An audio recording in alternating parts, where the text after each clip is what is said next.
My understanding is that if I went to the not Middle East, to Central Asia, to Afghanistan, and I hung out with the Taliban, that what I'd learn is that not all the Taliban are like completely religious nuts.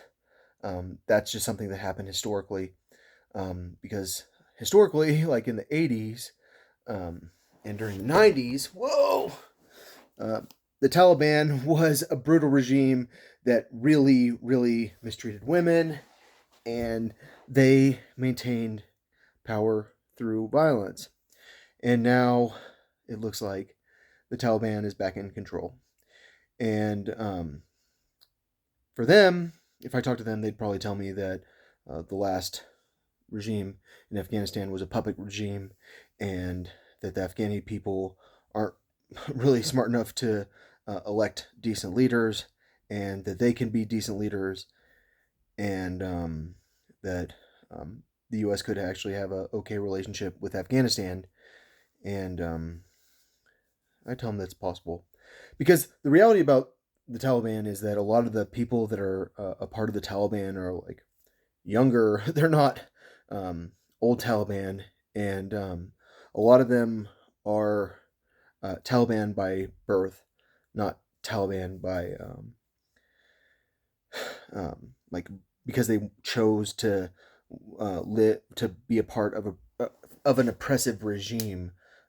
For me, the Taliban represents extreme control over women where they don't have rights, and it uh, represents a society that's dangerous for gay people, um, and they represent a society where it's dangerous to not be a Muslim or Christian, um, and I don't think that's a good society.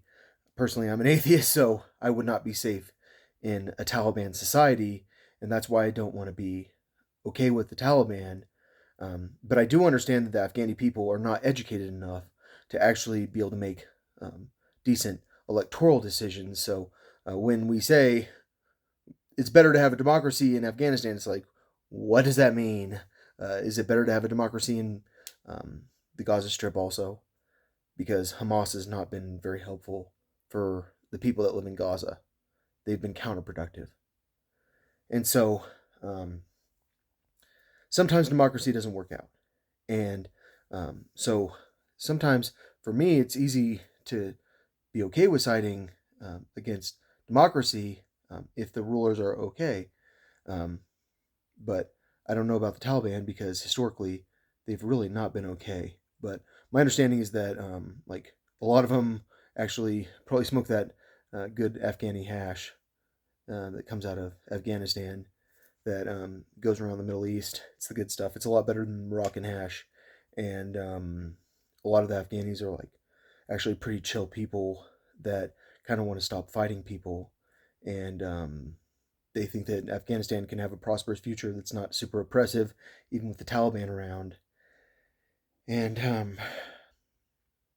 mean, obviously the Taliban's going to be in charge, so if they're in charge, then they should show that they can be a group of people that's in charge in a way that's not oppressive, especially towards minorities and women.